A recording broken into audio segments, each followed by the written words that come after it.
और इस वक्त की बड़ी खबर आ रही है, मोदी कैबिनेट का विस्तार। आज मोदी 2.0 का मंत्रिमंडल विस्तार, 20 नए मंत्रियों को शपथ दिलाई जा सकती है। सहयोगी दलों की भी मंत्रिमंडल विस्तार में होगी हिस्सेदारी। दलितों, पिछड़ों और युवाओं की भागीदारी बढ़ेगी। 3 पूर्व मुख्यमंत्रियों को मौका मिल सकता है। यूपी, असम और पश्चिम बंगाल की बढ़ सकती है भागीदारी। यूपी से रीता बहुगुणा जोशी को बनाया जा सकता है मंत्री। वरुण गांधी, प्रवीण निषाद, हरीश द्विवेदी के नाम की भी चर्चा। अनुप्रिया पटेल को भी मंत्री बनाया जा सकता है। वहीं उत्तराखंड से तीरथ सिंह रावत और अनिल बलूनी का नाम चर्चा में है।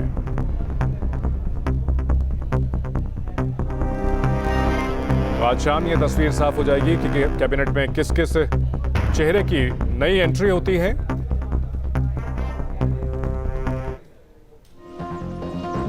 जिन नेताओं के नाम पर चर्चा हो रही है उनमें अनुप्रिया पटेल का नाम शामिल है। कुर्मी वोटरों पर अच्छी खासी पकड़, रोहिनिया विधानसभा सीट से विधायक रह चुकी हैं। अपना दल सोनीलाल की राष्ट्रीय अध्यक्ष हैं अनुप्रिया पटेल।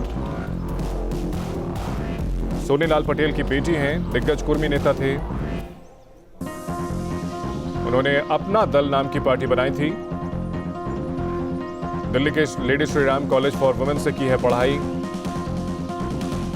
वहीं एक और नेता हरीश द्विवेदी, जो कि बस्ती से बीजेपी के सांसद हैं, उनके नाम भी चर्चा हो रही है। साल 2014 में भी बस्ती से ही एमपी चुने गए थे। यूपी यूनिट के भारतीय जनता युवा मोर्चा के अध्यक्ष रहे हैं। बीजेवाईएम की तिरंगा यात्रा में हिस्सा लिया था उन्होंने। पठानकोट में हिरासत में रहे।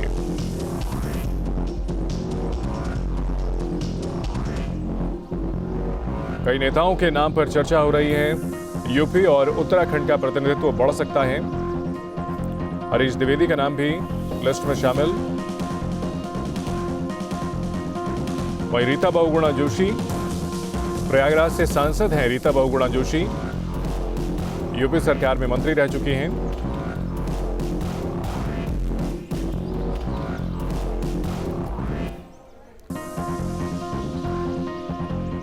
और इस बड़ी खबर पर चर्चा के लिए हमारे 3 सहयोगी हमारे साथ जुड़ चुके हैं। अभिषेक हमारे साथ दिल्ली से हैं, अविनाश लखनऊ से जुड़ रहे हैं और मानवेंद्र हमारे साथ प्रयागराज से जुड़ रहे हैं। सबसे पहले अभिषेक, जानना चाहेंगे दिल्ली में क्या हलचल है, किस तरह की गतिविधियां देखने को मिल रही हैं? हाँ, देखिए, मैं बता दूं, इस समय मैं गृह मंत्री अमित शाह के रेजिडेंस के बाहर हूं। ये गृह मंत्री अमित शाह का रेजिडेंस है और ये माना जा रहा था जितने मंत्री पूरे देश से चुने जाएंगे, चाहे वो बिहार हो, मध्य प्रदेश हो, उत्तराखंड हो या उत्तर प्रदेश है, वहाँ से वो अमित शाह के घर पर आशीर्वाद जरूर लेने आएंगे, मुलाकात जरूर करेंगे। अभी यहाँ हलचल कम है, लेकिन इतना ज़रूर है कि अधिकारियों का आना जाना यहाँ लगा हुआ है। तमाम मीडिया की अटेंशन भी यहीं पर है। कुल मिलाकर यूपी पे ज़्यादा फोकस है इस समय।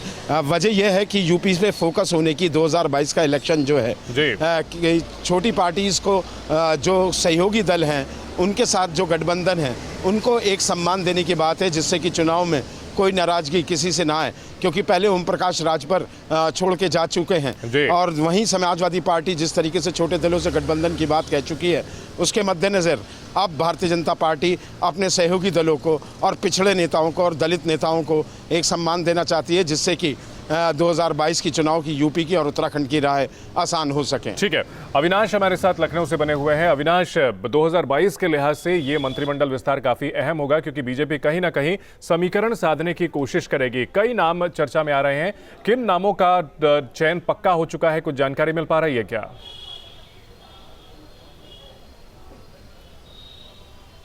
बिल्कुल चंदन, देखिए, आज मोदी कैबिनेट में यूपी से जो नाम शामिल किए जाएंगे निश्चित तौर पर 2022 के चुनाव को ध्यान में रखते हुए किया जाएगा। जहां तक सवाल नामों का है तो कुछ नामों को लेकर अभी सस्पेंस बरकरार है, क्योंकि कल से ही तकरीबन आधा दर्जन नेताओं के नामों पर चर्चा चल रही है, जिसमें अनुप्रिया पटेल का नाम सबसे ऊपर माना जा रहा है। प्रवीण निषाद, जो कि संजय निषाद के बेटे हैं, वरुण गांधी का नाम लिया जा रहा है, हरीश द्विवेदी हैं, रीता जोशी हैं, सत्यदेव पचौरी जो कि कानपुर से हैं और इससे पहले योगी कैबिनेट में मंत्री रह चुके हैं, रीता बहुगुणा जोशी का भी नाम चल रहा है, और साथ ही में SP बघेल जो कि योगी कैबिनेट में मंत्री हुआ करते थे, उनका नाम है। रामशंकर कठेरिया का नाम नाम है जो कि आगरा से आते हैं।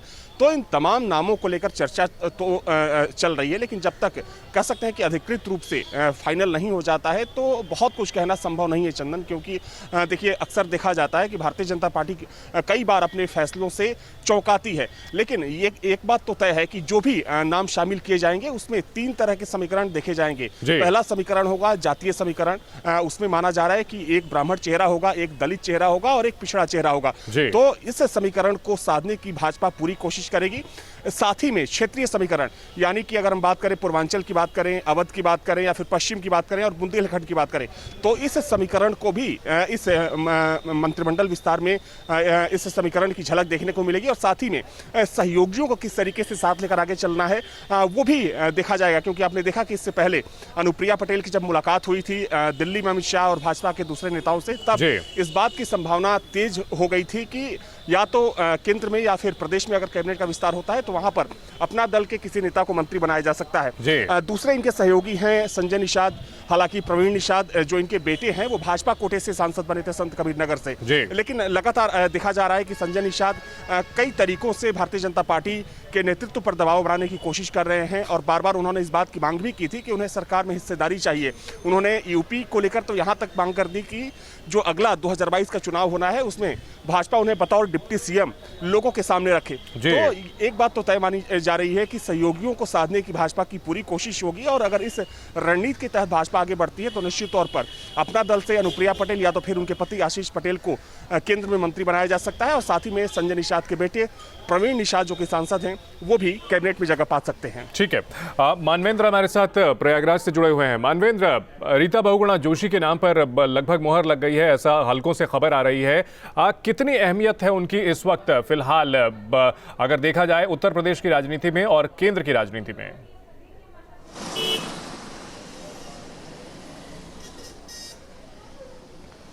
जी देखिए, रीता बहुगुणा जोशी की अगर हम बात करें तो वो पहले किसी समय में कांग्रेस में रही हैं, उसके बाद जब से बीजेपी में आई हैं तो उनको पहले बीजेपी ने एमएलए बनाया, उसके बाद सांसद बनाया और अब मंत्री बनाने की बात चल रही है।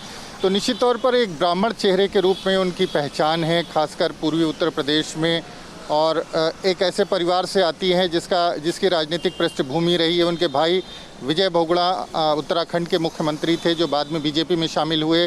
पिता हेमवती नंदन बहुगुणा उत्तर प्रदेश के मुख्यमंत्री रहे हैं और कांग्रेस से उनका संबंध रहा है किसी समय में। तो रीता बहुगुणा जोशी एक जाना माना चेहरा है और किसी समय जब वो कांग्रेस में थी तो पूरे उत्तर प्रदेश की कमान उनके हाथ में थी।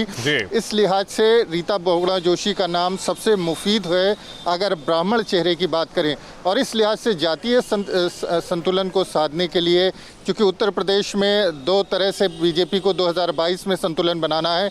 एक तो ब्राह्मणों को संतुलित करना है, वोटर्स को बैलेंस करना है, दूसरा ओबीसी वोटर्स को।